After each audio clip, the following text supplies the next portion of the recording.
Good day, everyone. By the way, we are the Group 4 reporters, and we're about to share and discuss with you the topic assigned to us, which is about reading miscue and miscue analysis.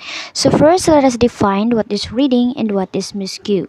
So, when we say reading, it is creating meaning with print, while miscue is when what students say doesn't match what's on the page. In short, reading miscue when there is a difference between what is on the page and what students say during oral reading. So kumbaga, may something or may namit lang ang bata nga hindi santo sa text nga iya ginbasa.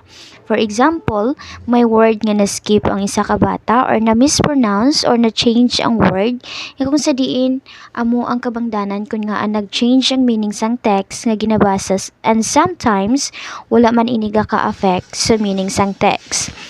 We do not use the word error because reading miscues often represent mature reading behavior. Sa nasiling ko na hindi tanan nga miscue gaka-affect sa meaning sang text.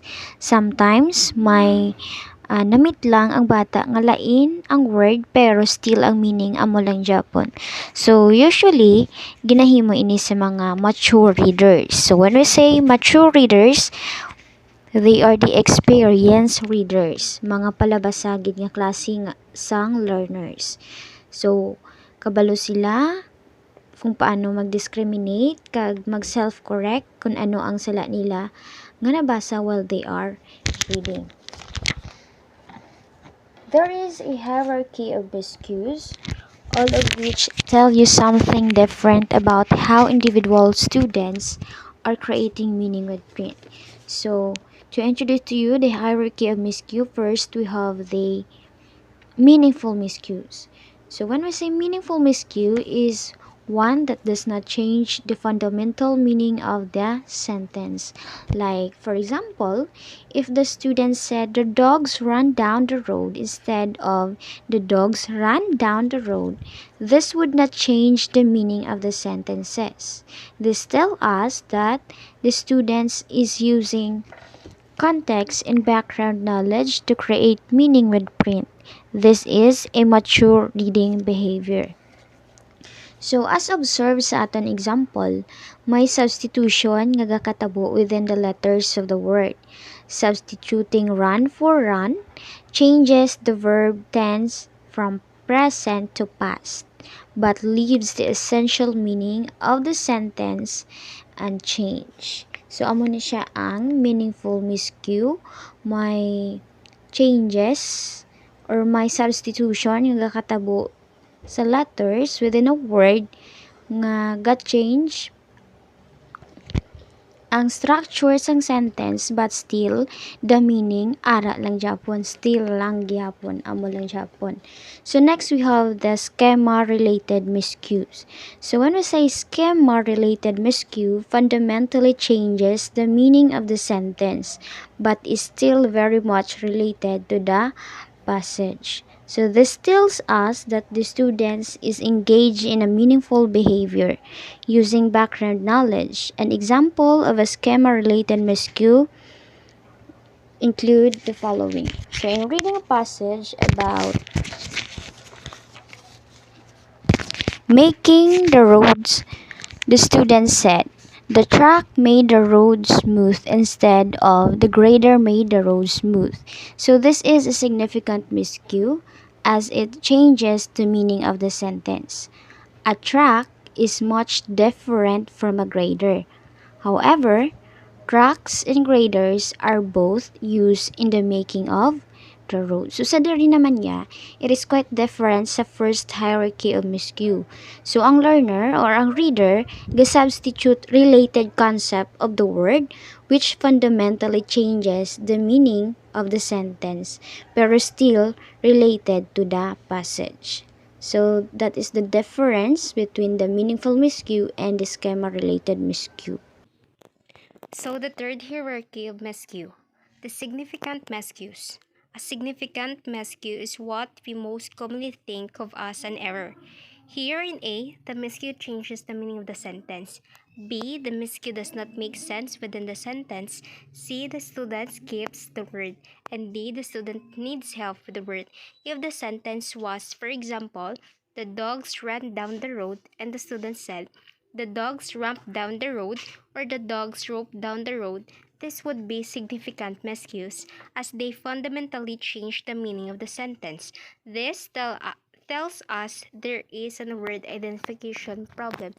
So simply, significant miscue is about changing the meaning of the word in a sentence wherein kung ano to ang nabasa sa ka-learner, galain siya kung ipapronounce mo siya.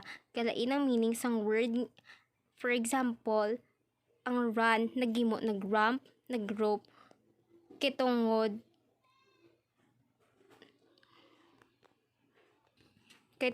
there is a word identification problem. So, the last one is the meaningless pronunciation. A meaningless pronunciation is when students correctly sound out the word, but it is clear that they have no understanding of the word. You can tell by their inflection if they understand the word. It is often pronounced in the form of a question such as fossils, or in the individual parts the word may be pronounced correctly, but they are put together in a stilted way or imprecise way. The meaningless pronunciation tells you something about students' conceptual and word knowledge. There are three possible reasons for a meaningless pronunciation. A. Students do not have a concept to match the word in long-term memory. Students' conception of the word does not match the context in which the word was found. Or C. The students were not able to make the link between the word and the concept. This information can be used to design future lessons for both vocabulary and concept lessons. So, meaningless pronunciation by the word meaningless, which means wala word, kay gabasa lang sila gabasa pero wala sila kaintindi kung ano ang nila ginabasa. Kag kung gabasa sila in a form of question. Now, let's dig deeper on what is a miscue analysis. Miscue analysis involves a running record that is used to identify difficulties faced by students when they read. So usually, gina-use miscue analysis to monitor if a student has a reading progress or either reading difficulties. This running records helps to distinguish reading rate and accuracy. Ang miscue analysis is isa ka running record or an assessment tool kung ka-provide insights kay students. It is also helpful para sa mga teachers because it allows you to document progress over time. On top of this, it can be used to identify various reading behaviors that may require support. So in conducting a miscue analysis, you can easily identify the reading behavior of a student. Examples are actions such as pointing and shouting at pictures in the book or reacting in the way a teacher speaks when reading. Also, it helps teacher where to concentrate time and effort that require more support.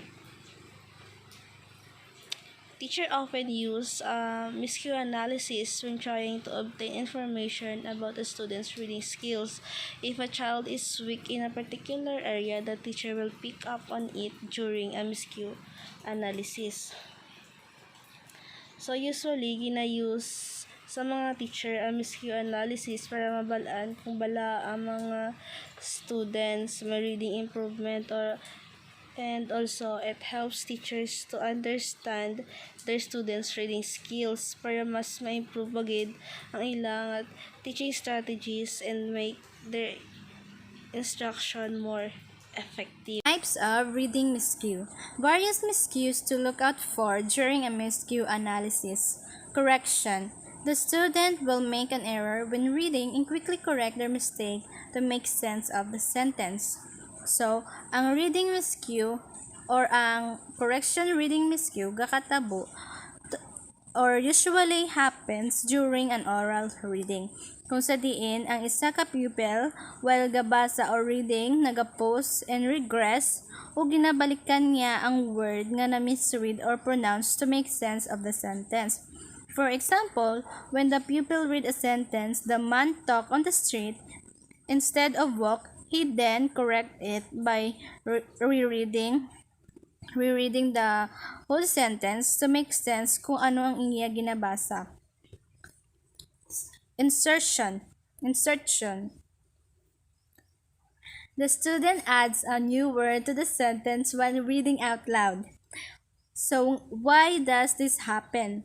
This can be happen through lack of comprehension. Kung sa diin ang insert nga word sang bata sa sentence is out of the context or di siya related sa iya nga ginbasa. O di gana ikakatabo ini tungod advance or tinatawag nga advantage oral language. Kung ang word nga na-insert sang bata related or angot lang man sa sentence. This might be influenced tungod wide reader or palabasa ang bata kag naka-add siya sang word nga di niya malayan tungod ang brain niya sini daw naka-encounter man sa sini nga sentence. Amo na nga unattentedly naga-insert siya sang word to describe or add on the sentence. Another reason nga ang naga-insert word ang bata is tungod sang carelessness. Ini kakatabo kung ang bata is naka-insert sang word tungod nga ginakulbaan siya o di gani ginalagas niya ang oras, amo na nga daw gaka-add siya sa word, daw ma-add niya ang iban nga word sa sentence nga wala sa sentence kag hindi related sa iya nga ginabasa. Another, omission. The student will omit a word while reading out loud. This often changes the meaning of the sentence. So, sa sini nga reading miscue, ginalaktawan sang bata ang mga words sa pamatyagan niya nga di niya makaya mabasa.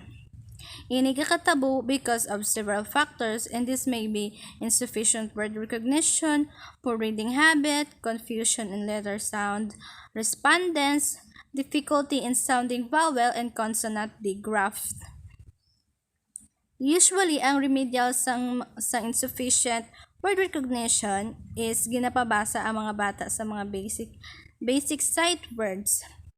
To enhance the knowledge of the pupils sa sini nga mga words kung sa diin usually ini nga mga words amo na impermi nila nga makita kag mabasa sa textbook. Repetition. The student will repeat a particular word or even a portion of the text. So ang repetition naman niya baliktad sa omission. Kung sa diin ang repetition, ang bata, ginaulit-ulit niya basa ang word para maintindihan niya. This usually happen kung isa ka bata may dutay nga knowledge about sa letter sound correspondence kung sa diin nabudlayan niya mag-pronounce ang isa ka word. Muna nga ginabasa niya iniliwat sige hasta nga ma-pronounce niya ini sang insakto. Reversal. The student will reverse a portion of the text or rearrange a few words. So this type of reading miscue, islan or gakasuli ang mga letter sa pagbasa sang bata. For example, ang word nga bed, imbis ang B, nangin D ang iya nga pagbasa. And last is the substitution. When the student says a different word to the one in the text. So, magsiling ta substitution kung ang bata lain nga word ang gingamit or gindescribe niya sa sentence. For example, ang words nga automobile ang ging substitute sang bata is car. So, may causes ini ang kung nga naga-substitute ang bata. And this could be careless reading. Kung magsiling ta careless reading, ini tungod sang lack of oral practice, anxiety, time constraint. So, ang mahimo sang teacher, kung naga-substitute gani ang bata during oral reading, the teacher must call attention to mistake and correct it to stop ang iyang nga habit. O di gani, paggamit sa difficult word in multiple choice sentence. For example, the father or the boy gift her father. For example, ang choices ng word watch, water, wall on his birthday. So ang bata mapili na sang words nga appropriate to complete the sentence. So all in all, there are 6 types of reading miscue, and these are correction, insertion, omission, repetition, reversal, and substitution. Performing a miscue analysis. Experts suggest that teachers perform a miscue analysis every 6 to 8 weeks. This is done to monitor any progress made by the student during the reading development journey. Understanding the miscues and progress made by the student will help when deciding how your lesson should look in the future. So, ang balde, gina-recommend isang experts nga ang teachers kuno maga-perform every 6 to 8 weeks ang miscue analysis. Ari kuno ginaobra ini sa para ma-monitor kung ano man ang progress nga makita sa isa ka bata or maobra sa isa ka student sang ara pa siya sa ila reading development journey. Diri naton mabalaan kung nag-develop pala ang ina nga estudyante o wala sa iya nga pagbasa. Kung makita na naton ang progress ng isa ka student, diri nakita nga mga teachers matagaan idea kung ano nga lesson bala ang suitable sa sina nga student nga gamito naton or para sa mga estudyante man nga aton ginatuduan. So, amo na day kung mag-perform bala ang perform kita sa miscue analysis na kinahanglan 6 to 8 sa 6 to every 6 to 8 weeks gid kag para ma-monitor man naton kung ano bala ang makita ta nga progress sa isa ka student kag ma-intindihan naton kung paano ini naton nga i-handle sila nga mga estudyante. Okay, next.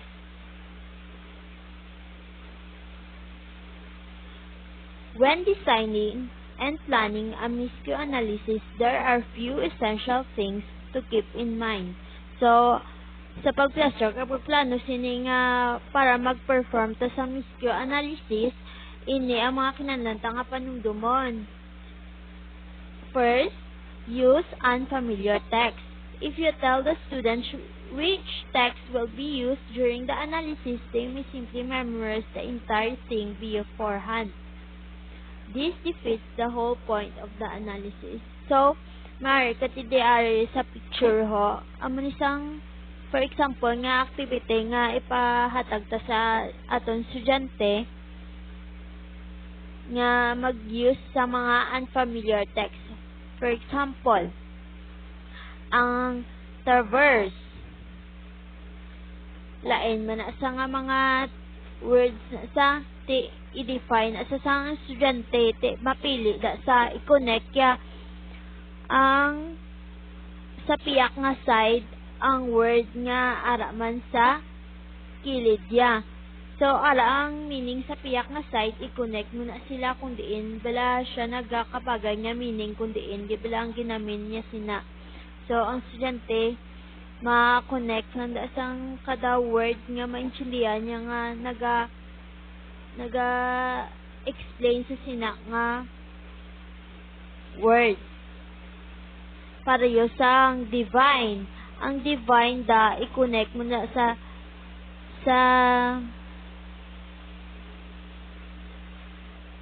given or coming from the God or God. Amon isang meaning sang divine.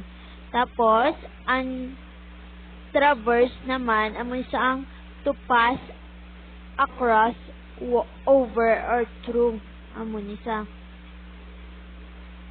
Tapos ang way amo ni sa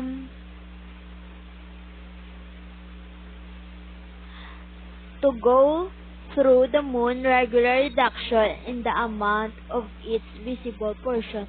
Kaya ang purpose bala sini sang paghatag ta sang unfamiliar words sa mga students para ma-encounter man bala nila ang mga iban nga mga words nga hindi nila wala pa nila na encounter pa kag na balang makarealize sila nga ay may mga amo ni gali nga mga words nga pwede man gamiton sa mga sentences nga ato niya ginaobra. Kay kung kisa ang mga ginapang gamit na lang gid sa mga estudyante, mga familiar. So, magamit naman tayo subong sa mga unfamiliar words para mas madamo pagid ang ilang mabalaan pagid. Next.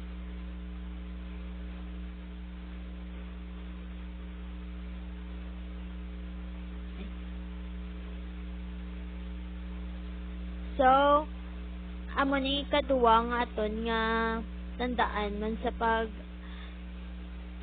perform sa sang Miscue analysis. Find a quiet place to perform the analysis. If the child gets distracted during the analysis, they may make miscues that don't accurately represent the reading ability.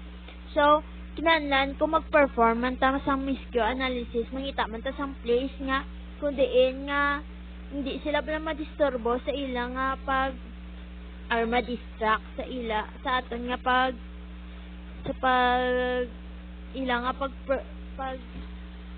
perform sa Miscue analysis kay ma-distract man at sila mong kinahanglan ta mangita place nga kung diin wala gahod man para padayon ang pag-ubra taman sa Miscue analysis nga hindi man dala mga rason ini nga ma-distract sila ag ang ilang nga mahatag nga result nga hindi man accurate sa ilang nga reading ability.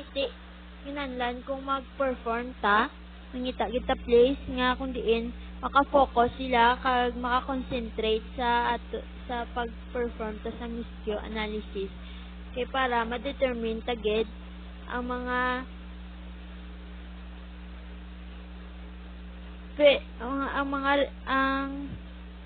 ma-determine ta sa isa ka student ang ilang nga problema or ila progress sa ilang nga journey sa sini nga Miscue analysis. Okay?